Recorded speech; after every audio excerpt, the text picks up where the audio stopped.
Es el señor pedo, y de él no escapa el obispo, el cardenal, el rey, el papa, el noble del plebeyo, el grande, el chico, y de todas las jerarquías, el pobre y rico.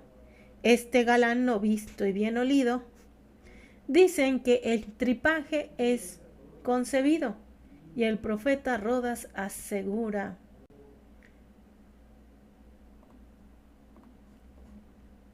Ya se abrió, espérame. Archivo reciente.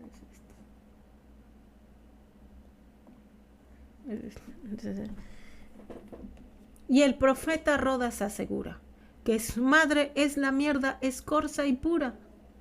Y el lugar por donde nace, dice Ángulo, que en política se llama el señor culo. De este pues viento famoso, probaréis de oír lo prodigioso, y en tanto que pondero su excelencia, advertid todos que serán malevolencia. Si algún pedo os ocurre el suspenderlo, propuesto el rumbo de mi idea, para que eficaz mi doctrina sea, y de ella saquéis fruto, necesito, de la gracia del jamón y el lomo frito, la cocinera es quien cause esta alegría. Obliguémosla diciendo, abre María. Estos son escritos del siglo XVI. El siglo XVI también. Una costumbre muy perniciosa se observa entre la gente más famosa, que a la salud se opone gravemente. Prueba de todo lo dicho que en efecto por incapaz se le tiene o indiscreto a cualquiera que ante otros ventos sea, bien sea por debajo o por arriba sea. Es todo. Este lo encontré porque la lectura que estamos leyendo ahorita del siglo XVI hablaba del tiempo y había tiempos, dice, de sermones burlescos. Había sermones como si todavía los hay en la iglesia, ¿no? Sermones morales, pero que también había tiempos de sermones burlescos. Es la cátedra de la pestilencia, sermón burlesco, alegre y divertido pronunciado, y dedicado a la salud pública, alegría y tranquilidad por el bachiller Cantaclaro. Son 9 páginas de pedos. Así es. Bueno, ya. Sí, está chido. Bueno, vamos a continuar con este de El Señor del Silencio. Lo hizo por Corcovear. Espantó suspiro y lo hizo por Corcovear. ¿Qué es eso? Déjenme ver. Voy a borrar esa parte. Déjenme ver rápido. ¿Qué me quedé? Por el efecto combinado del alcohol y la adrenalina. Alcohol y la adrenalina. Aquí está. Bueno, vamos a continuar.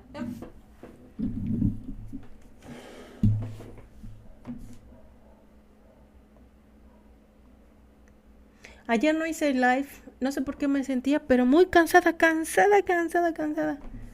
De plan no podía ni abrir los ojos, dije, no puedo. En la glorieta de los hongos. En la glorieta de los hongos.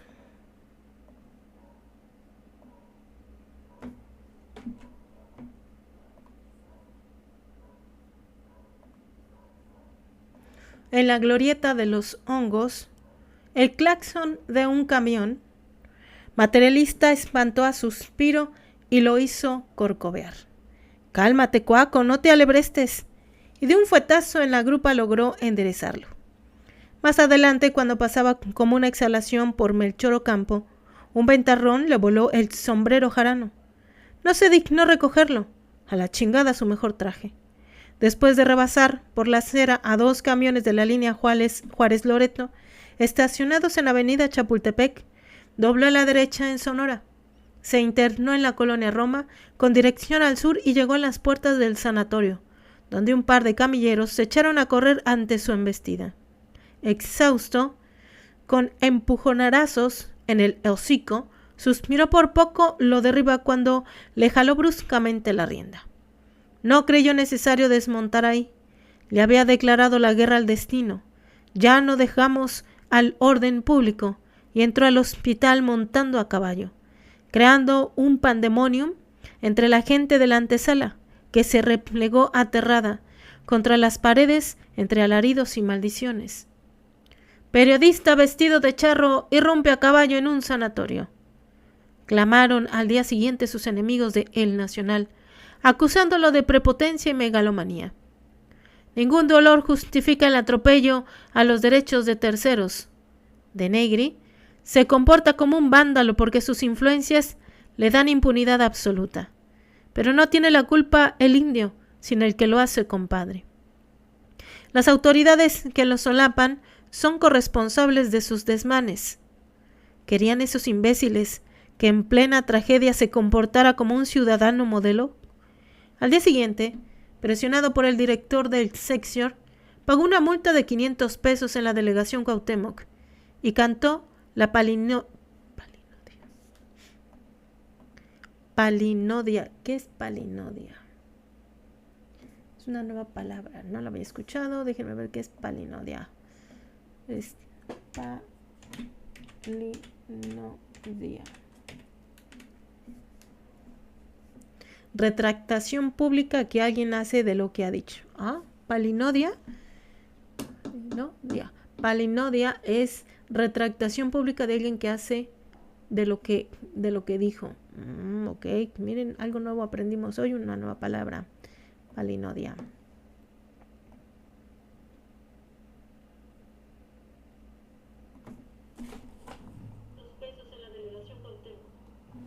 $500. Y en aquel entonces, pues es un chingo.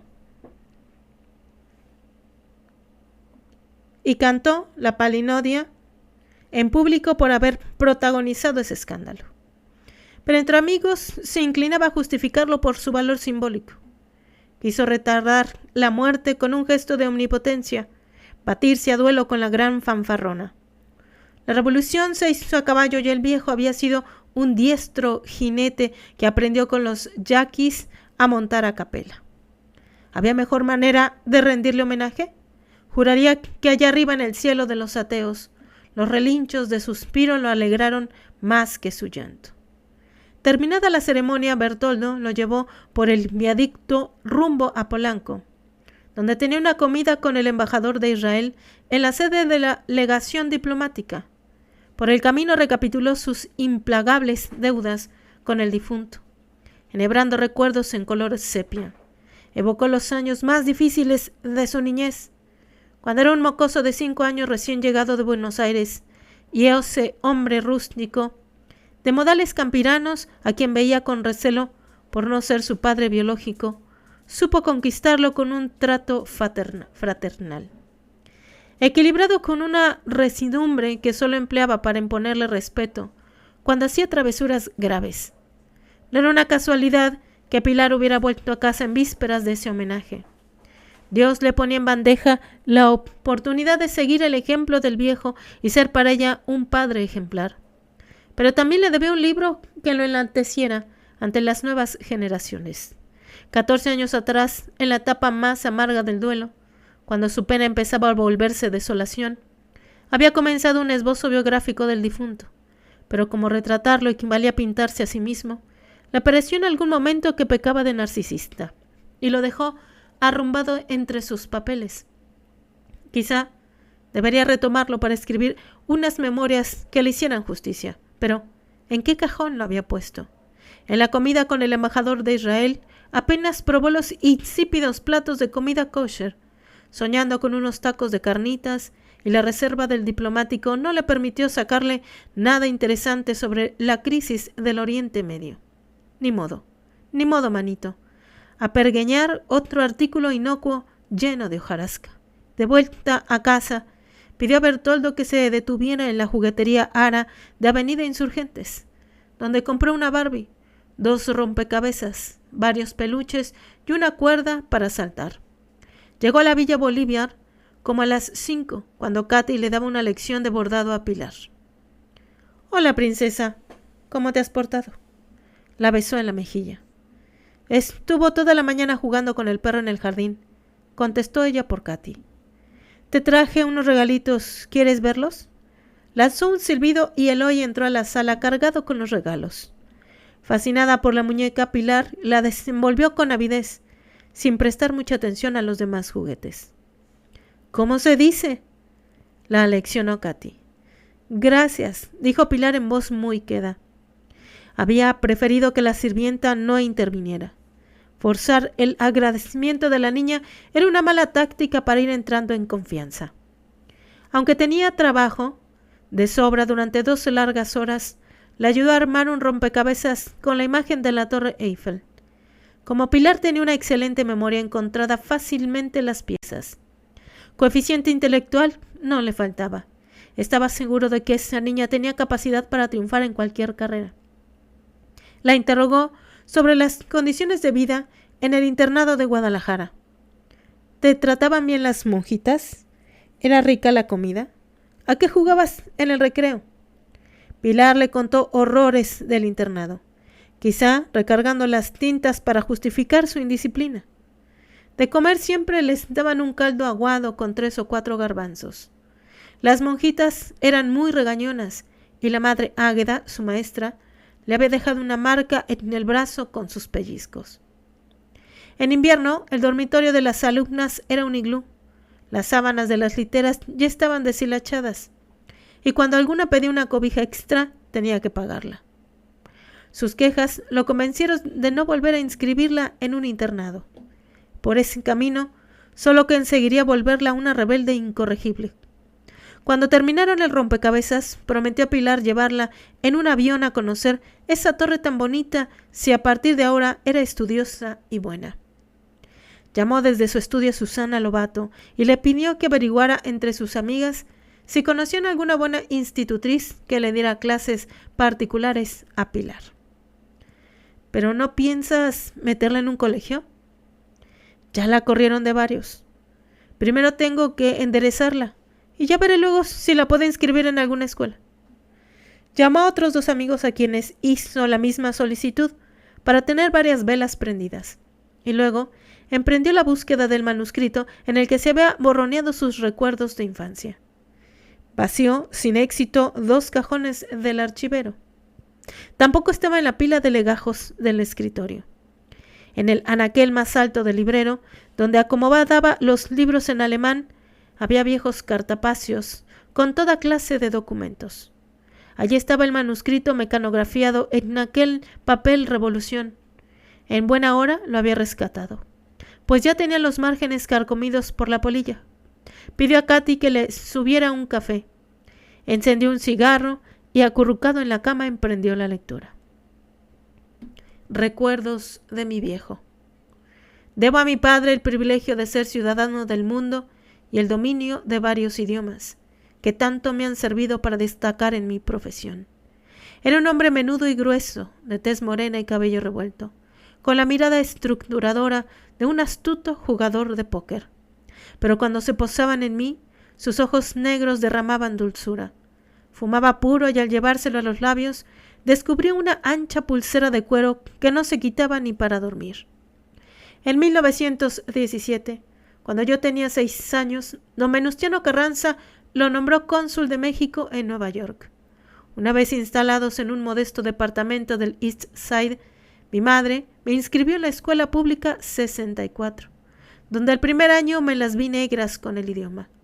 Con el auxilio de mi padre, que le robaba 2 horas diarias al consulado para darme lecciones, aprendí con rapidez el inglés elemental. De niño, él había aprendido la lengua en Tucson, donde vivió 5 años con una tía. Con una paciencia infinita, corrigió mi pronunciación y me enseñó las conjugaciones verbales. Era un maestro exigente y suave a la vez.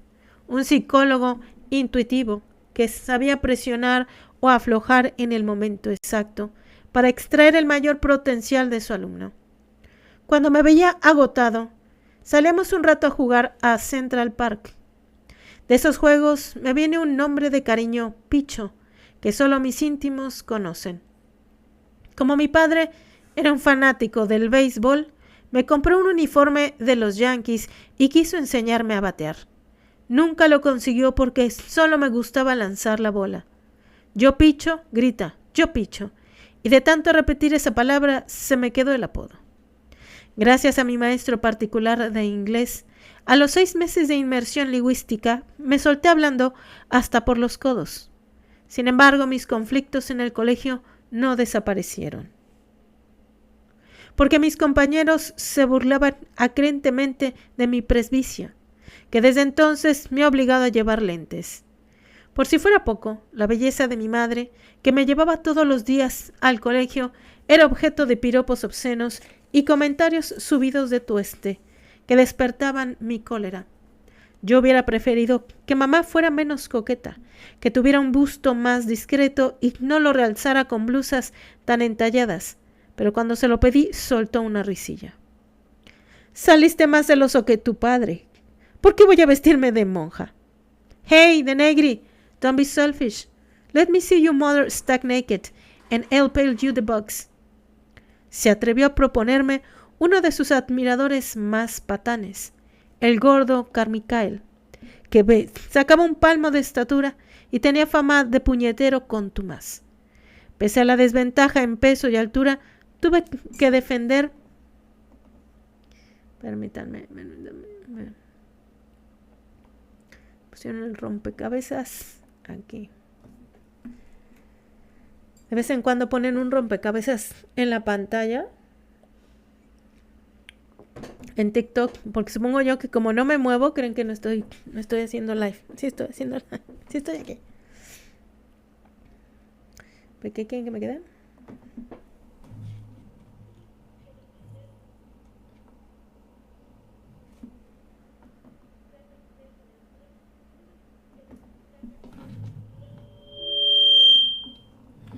¿Por qué se oye tan bajito?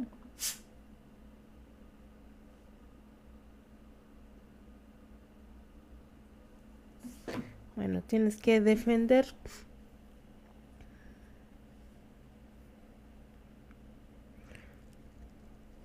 Mi honor. Mi honor.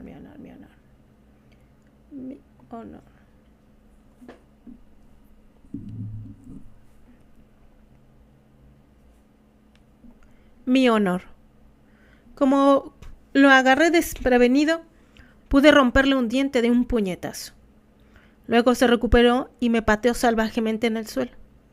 Como caído del cielo, el prefecto llegó lanzando silbatazos antes de que me rompiera varias costillas.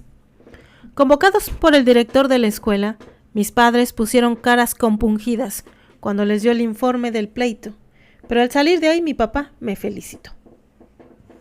Muy bien, mijo. Cuando algún cabrón te agarre de puerquito, ponle en toda su madre. Me daba orgullo ser hijo de un revolucionario, que por así decirlo aún tenía los dedos amarillos de pólvora. Por las noches, en vez de los cuentos de la mayoría de los padres que cuentan a sus hijos, él me hablaba de cómo salvó el pellejo cuando fue reprimida la huelga de Cananea. Escondido en el depósito de equipaje de un tren que salía para Navojoa, de la crueldad con que los Rangers de Arizona reprimieron a los mineros y dejaron a la intemperie sus cuerpos, para escarmiento de la población. Del corto periodo en que fungió como secretario de Pancho Villa, encargado de responder los telegramas de los contrabandistas gringos que le vendían armas, de sus gestiones para comprar en San Diego el primer avión al servicio del ejército constitucionalista, un biplano marca Martin de un solo asiento. Cuando los rebeldes luchaban contra el usurpador Victoriano Huerta. Todas esas historias lo rodeaban de una aureola épica.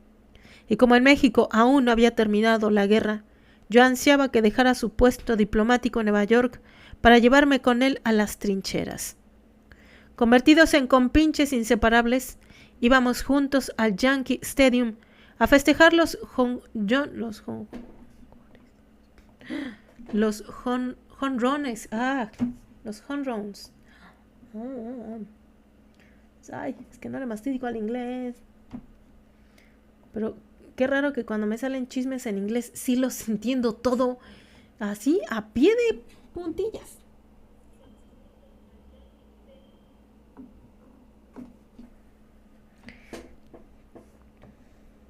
al Yankee Stadium.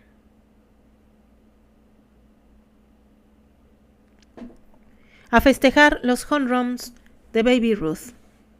Los fines de semana hacíamos picnic en Coney Island, donde mi mamá tendía un mantel sobre la hierba, o íbamos a ver los barcos anclados en el muelle de Hudson, que yo admiraba boquiabierto, mientras papá en papel de maestro me explicaba la procedencia de todas las naves.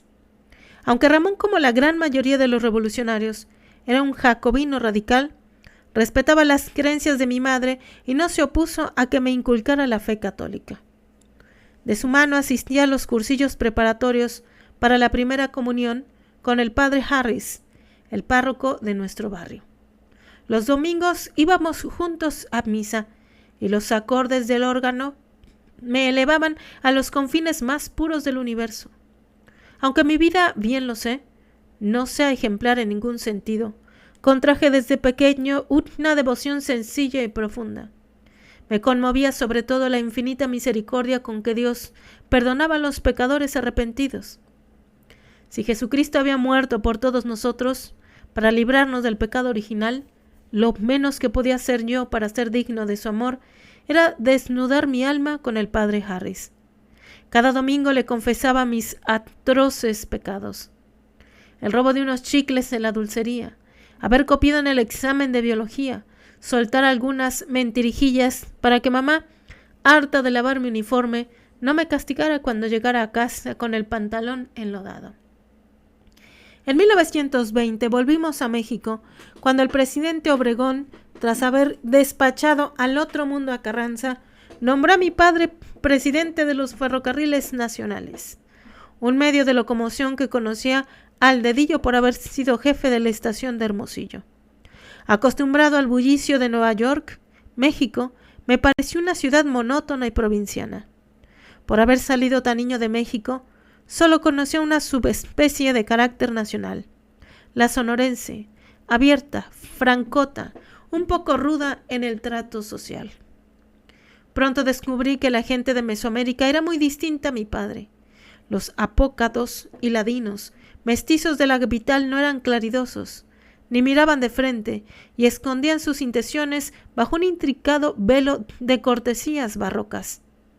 En la calle recibí un curso intensivo de albures y picardías que me obligaron rápidamente a entender las alusiones sexuales. La principal diferencia entre México y Estados Unidos era que aquí todos los hombres de cierta importancia llevaban pistola al cinto, incluyendo a mi padre, que en Nueva York jamás llevaba armas. Me sentí transportado a los pueblos bárbaros, llenos de tolvaneras que había visto en los westerns mudos de Tom Mix. Aquí los pleitos eran de vida o muerte, no solo a puñetazo limpio, como en el patio de la escuela 64. La vida pendía de un hilo y su fragilidad la volvía más preciosa. México era una tierra en la que un aventurero con los pantalones bien puestos podía conquistar una posición. Cuando fuera grande yo quería ser como mi padre y sus amigos, un justiciero valiente que impone su ley y no se detiene ante nada. Complacido por el desempeño de mi padre en ferrocarriles, el general Obregón lo nombró un año después secretario de Agricultura. Me emocionaba pensar que si papá seguía ascendiendo en el escalafón del gobierno, dentro de poco sería presidente. ¡Oh, ingenuidad! Ignoraba que en esa época los civiles tenían vedado el acceso a la silla del águila. Vivíamos ahora en una hermosa casa estilo colonial californiano en la calle de Providencia, en la colonia del Valle, con jardín, garage para 2 autos y 5 recámaras. Un verdadero palacio comparada con nuestro modesto jacal de Brooklyn. La colonia apenas empezaba a desarrollarse. Entre una casa y otra casa habían vastas extensiones de campo, algunas cultivadas y otras llenas de maleza. Íbamos en bicicleta al pueblo de Xoco, chapoteábamos en el río Churubusco, veíamos las carreras parejeas de caballo donde los charros apostaban fuerte, y de noche nos colábamos a ver fuegos fatuas en el panteón. Envanecido por el notorio progreso económico de la familia, me sentía tan chicho como se decía entonces, que debe haberle resultado insoportable a la palomilla de niños con quienes jugaba en la calle.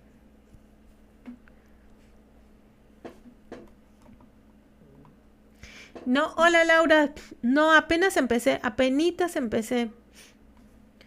Tengo como, acaso, ay Dios, como 15 minutos. Apenas empecé a leer. Empecé el live más o menos a las 8, pero la primera hora o primera hora y media fue de, de- desde una plática antropológica de lo que es el tiempo. Y ya apenas empecé a leer. Déjeme ver 85.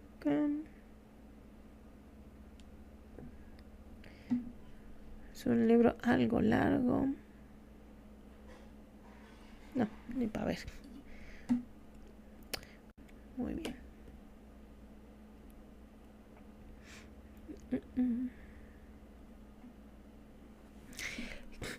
Para quienes no hayan... les voy a poner la sinopsis, el contexto del libro que estamos leyendo, en lo que voy a calentar mi café, para que no se me caiga la garganta. Entonces, les voy a poner la sinopsis del libro. Caliento mi café, voy al pipis room y ustedes mientras entiendan de qué trata este libro. Aquí también estoy transmitiendo en Facebook. En Facebook lo van a oír también. Ahí les va.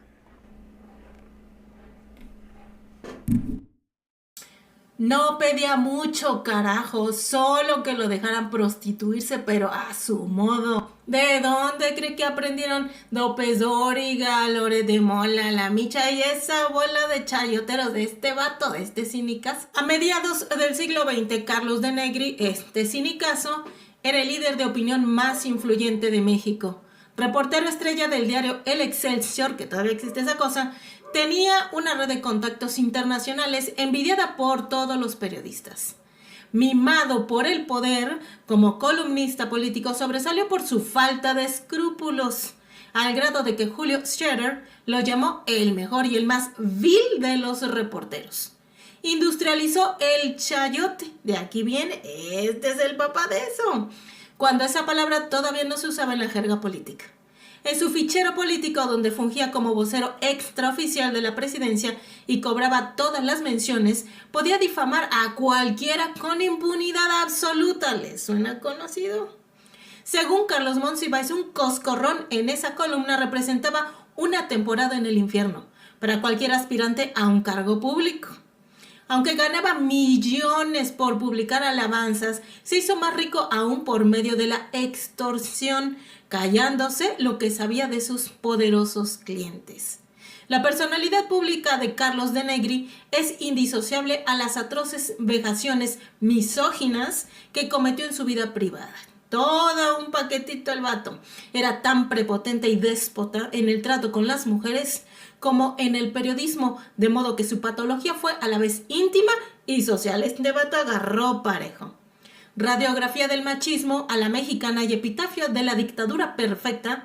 Esta novela es un estudio de carácter incisivo y mordaz, sustentado en un arduo trabajo de investigación que por momentos linda con la farsa trágica. Enrique Serna, el autor de este librazo, vuelve a una de sus vetas narrativas predilectas, la reconstrucción del pasado, para entregarnos un fresco histórico apasionante. No se lo pierdan, lo vamos a estar haciendo audiolibro en los lives. Ya empezamos con lives. Este 2025 vamos a empezar con este librazo. Recuerden, lecturas para emperrarnos a partir de las 9 de la noche aquí en mi perfil. Saludos a todos.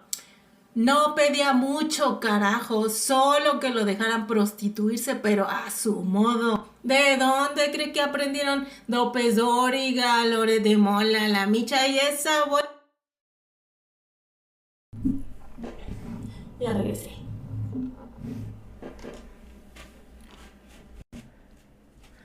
Ya regresé.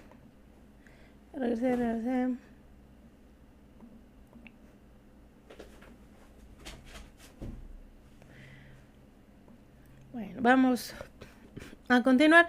Este es el papá del chayote. De aquí salió López Dóriga, de aquí salió Abraham Zabludovsky. De hecho, él fue gran amigo de Abraham Zabludovsky.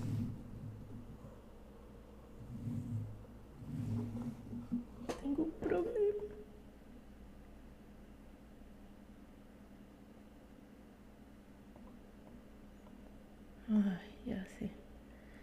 De aquí, de este señor salió Abraham Zabludovsky. Abraham Zabludovsky tuvo un hijo. Niña de niños con quienes jugaba en la calle. Ah, ya. Abraham Zabludovsky tuvo un hijo. Y no sé qué onda. También el hijo lo iba a sustituir por obvias razones. Con la niña de niños con quienes Y creo que se pelearon. El hijo de Zabludovsky se peleó, se salió. Él, el hijo de Televisa, y según después lo siguió Abraham Zabludovsky. Ya estaba viejo el Zabludovsky. Y le heredaron la silla a Joaquín López Dóriga. Por eso creo que le tenía cierto rencor Zabludovsky, el hijo de a López Dóriga, porque le dieron la silla. Sinceramente, estaba un poquito más estudiado Abraham que López Dóriga. Y me acuerdo cuando lo sustituyeron, a mí no me gustó porque el señor sí es muchísimo más inferior, sí también dicho así, más inferior o menos, sí más inferior en el sentido de que era menos estudiado que Abraham Zabludovsky. Abraham por lo menos tenía cierta labia, no era un gran intelectual. Ya ven cómo se lo puso el pintor, ¿cómo se llama el surrealista? Se lo puso lo puso como lazo de cochino cuando según lo fue a entrevistar. Y lo sustituyeron por por López Dóriga, que pues, el señor es muy analfabeta en el sentido de el arte o de la ciencia del periodismo. Y luego después sale Loret de Mola, sale peor la cosa. Cada vez fueron más y más bajando en el abismo del chayotismo. Pero este señor pues fue Pedro de Nigris, fue el primero o el más reconocido en ser el chayotero mayor, más o menos. Cuevas, ¿cuál cueva es de Lau?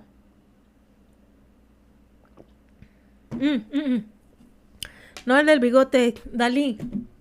Hay una entrevista muy chistosa porque Dalí le pregunta a Jacob Zabludovsky qué es la cosmogonía. Y Jacobo Zabludovsky, como pues era muy cuadrado, y en esa época eran los 70, y en los 70 andaba como la cosmogonía, andaban estos, popularmente hablando con la juventud, andaba que los hippies y todo, y tenían mucho la palabra de cosmogonía. Y según esto, para esto, Salvador Dalí, pues, entendía del tema, ¿no? Porque también, pues, le entraba duro el tío Dalí. El glamour, exacto. Entonces llegó, si quieren les pongo la entrevista, sí hasta se espanta, a ver si puedo poner la entrevista, hasta se espanta Zabludovsky,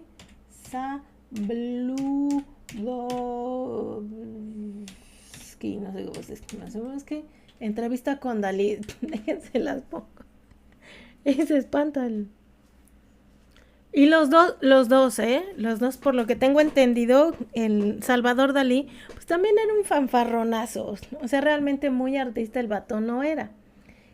Realmente quien era artista o quien hizo el marketing de Dalí, así como de Andy Warhol, pues fue, en el caso de Dalí, era Gala, su esposa. Gala, de hecho, era la que pintaba las reproducciones, era la real artista.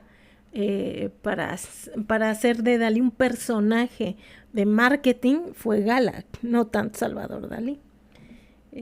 A ver, les voy a poner aquí la entrevista. Bien fumada, sí tiene uno que otro buena pintura, ¿no? Muy onírico, muy fumadón, sí. Pero pues en sí, en lo personal no es. Si ustedes han visto performance de Dalí, pues es así de no sé, y no sé cómo para qué. ¿Eso qué? O sea, ya luego. No, a mí no se me hace muy buen artista. Déjenme ponerle la entrevista. Hasta se espanta. Captura de ventana. Es esta. Es esta. Esta. Ahí apareció. Ahí, ¿sí se ve? No. No se ve. Espérenme. Captura de ventana.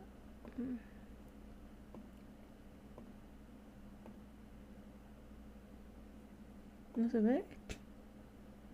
Supone que ya tiene que estar ahí, ¿no está?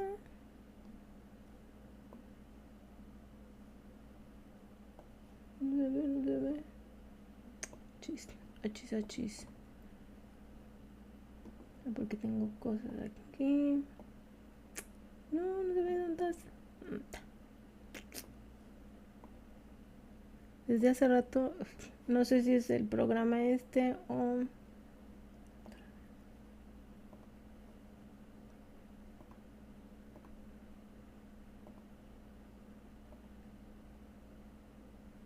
No sale la pantalla. Vale, bien.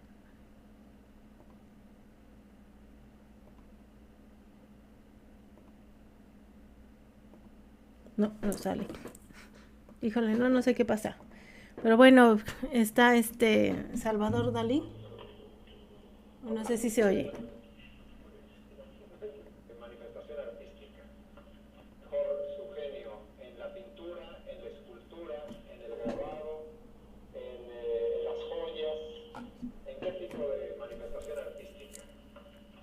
Prepárese, querido amigo, porque esa es la última pregunta que voy a responder.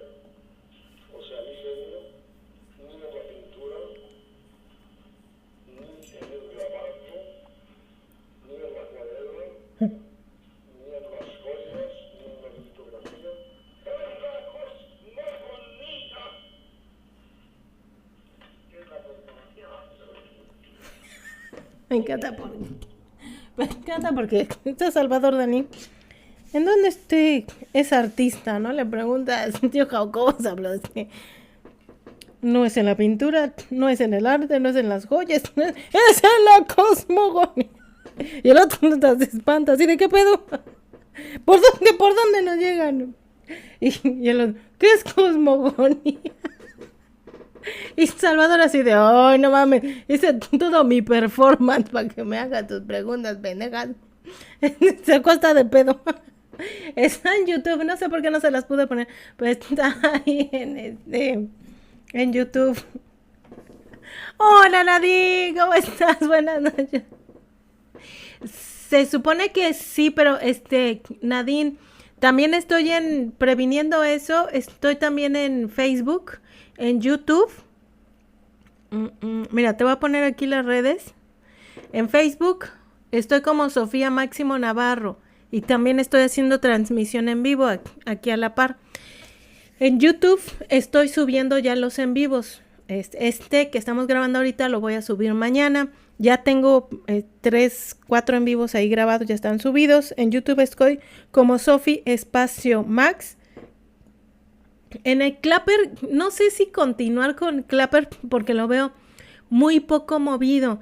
En la nueva que es Red Note, que es donde todos los de Estados Unidos están yendo para esa nueva red social, que es muy parecida a TikTok. También ya estoy como Sofi Max en Red Note. Pero así como hace ratito me estaban diciendo que estaban ustedes comentando que a lo mejor no se cierra. Pero de todas maneras, allá andamos, muchachos. Y si no, hago en vivos en YouTube también. Déjenme, ¿dónde nos quedamos? Aquí. Perfecto, Nadine, perfecto. Pues esperemos. Ay, el domingo estamos todos con el Jesús en la boca. Yo, que soy una nada, o sea, soy TikToker, o sea, soy una nada, y ni siquiera soy de las así virales, ¿no? Ni famosas. Me apura. Imagínense las empresas, los que son influencers así de veras, que tienen millones y millones de seguidores, güey, hijo. Esperemos que no pase, porque más allá de la vanidad y más allá de ser TikToker, hay mucha gente que sus empleos y otras cuestiones muy humanas, pues también ya se han contenido aquí en esta red social, ¿no? Por ahí alguien decía, ay, es que aquí aprendí a sobrellevar el duelo, ¿no? Y que le salían Pero después personas que le ayudaron a reflexionar del duelo y como que estaba en esa, pues en esa carrera, ¿no? De duelo y que si le cortaban TikTok, pues ya no iba a poder seguir con eso, ¿no? Bueno, hay cosas no solamente materiales, sino pues humanas. Yo estoy apurada porque digo, si piensan a quitar TikTok en Estados Unidos, pues en otro ratito también lo quitan en México. No sé cómo esté la cosa. Sí nos apura, muchachos, sí nos apura. Esperemos que no. Esperemos que no. Bueno, después de haber quemado al tío Sabludovsky, nos quedamos en... Dame la villa de niños con quienes jugaba en la calle. Con quienes jugaba en la calle.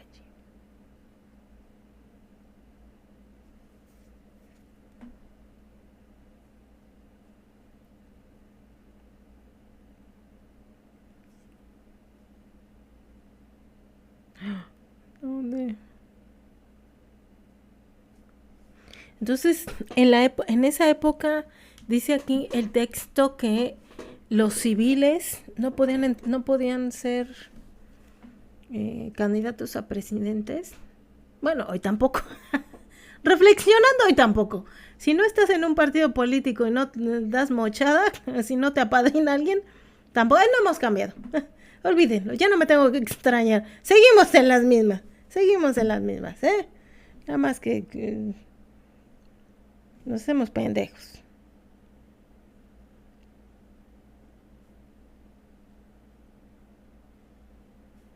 Ya. Por mi pelo rubio, mis ojos verdes y mi acento yanqui me apodaban el gringo. En las rillas callejeras, cuando algún amigo me amenazaba con llevar nuestro pleito a instancias superiores, sacaba a relucir mis influencias. Tú me pones a tu hermano el teniente y yo te pongo a mi papá que tiene 5 guaruras y a ver de a cómo nos toca. Sin saberlo estaba embriagado de poder. Mi padre no ostentaba el suyo y sin embargo advertía nuestra pertenencia a la casta de los mandones en las miradas cohibidas de los demás y en la cortesía extrema con que las marchantas del mercado trataban a mi mamá. Nada tiene de raro que haya luchado luego por conservar esos privilegios. Quien ha paleado el poder de niño ya no se resigna a vivir sin él. Cuando nació mi hermano Iván, el primer hijo biológico de Ramón, engendró con mi madre, procuró con gran tacto que yo no me sintiera relegado a segundo plano. Y como Iván siempre estuvo muy pegado a las faldas de mamá, seguí siendo su favorito. Para evitarme problemas futuros por haber nacido en Buenos Aires, mi padre le pidió entonces a un juez del registro civil que me sacara un acta de nacimiento en Texcoco, en la que yo figuraba como su hijo legítimo. Tengo, pues, 2 nacionalidades, la argentina y la mexicana, pero nunca vi mi primer acta de nacimiento. Cuando años después se la pedí a mi madre, me dijo que la quemó. No quería dejar ningún rastro de su vida anterior, dijo, ni que yo cargara con ningún estigma. Muy bien, ahí terminé ya terminé 1 hora de grabación.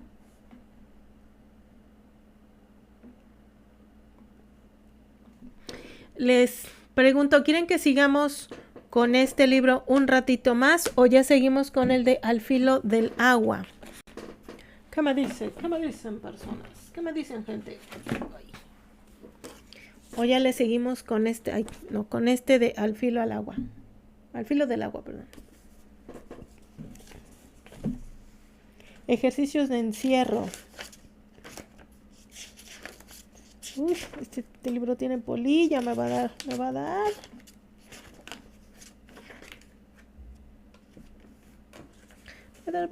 va a dar. Search al filo.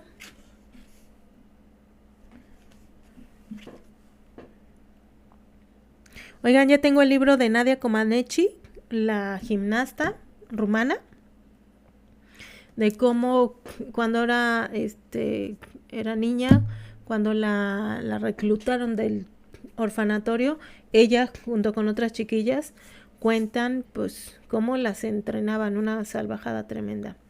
Ya tengo el de Chávez y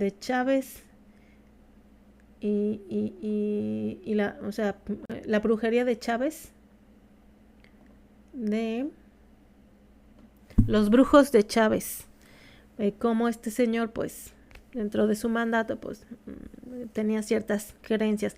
Ya tengo el de Cónclave, el de la película, muchachos, el de la película. También tengo uno de Olga Warnat. Me gustó mucho el que leímos de Olga Warnat, de una mujer política.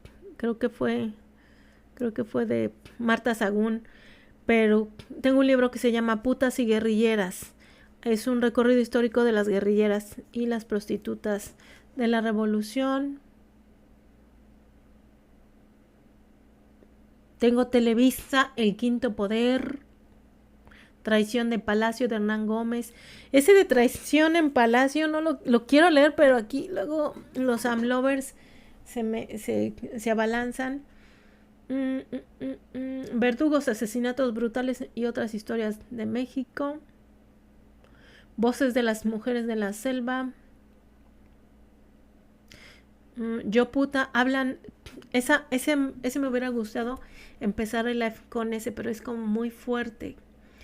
Estoy esperando a leer varios libros para que no me quiten la cuenta, porque si leo ese de Yo puta, hablan las prostitutas. Es una compilación pues de las anécdotas que viven las servidoras sexuales.